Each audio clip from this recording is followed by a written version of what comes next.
عاوز اقول لك على اكتر 3 اسباب موقفه حياتك عند حد معين ومش عارف تتقدم فيها. اول حاجه التعليم الذاتي. التعليم الذاتي مهم جدا لاي انسان عاوز ينجح في حياته او اي انسان عايز يطور من نفسه. انت لو ما اتعلمتش وضغطت على نفسك في الكورسات وضغطت على نفسك في المذاكره وضغطت على نفسك في كل الحاجات دي، انت مش هتقدر تنجح في حياتك ومش هتقدر تتقدم في حياتك خطوه حتى.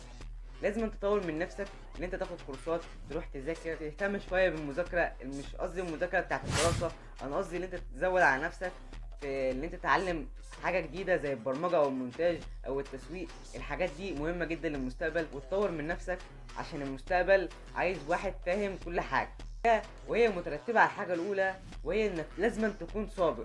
الصبر حاجة مهمة جدا للإنسان الناجح أو الإنسان اللي عايز يطور من ذاته أو الإنسان اللي مهتم اللي هو يطور من حياته. اتعلمت، أكيد لازم تصبر عشان تقدر تنجح. أنت ما اتعلمتش وهوبا هتنجح على طول، مفيش الكلام ده. الكلام ده بيحصل مثلا تطلع ازاي فلوس؟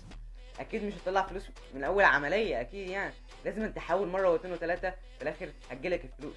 فالصبر حاجة مهمة جدا لأي إنسان عاوز ينجح في حياته أو أي إنسان عايز يطور من نفسه. تالت حاجة واحنا بالذات مهملينها جدا جدا ومش مش مهتمين بيها خالص، وهي التوكل على الله.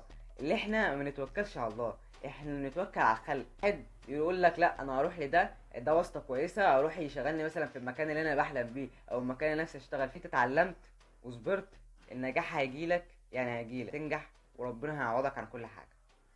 بس كده، ما تنساش لو عجبك الفيديو تعمل لايك وتشترك في القناة. روق عليا.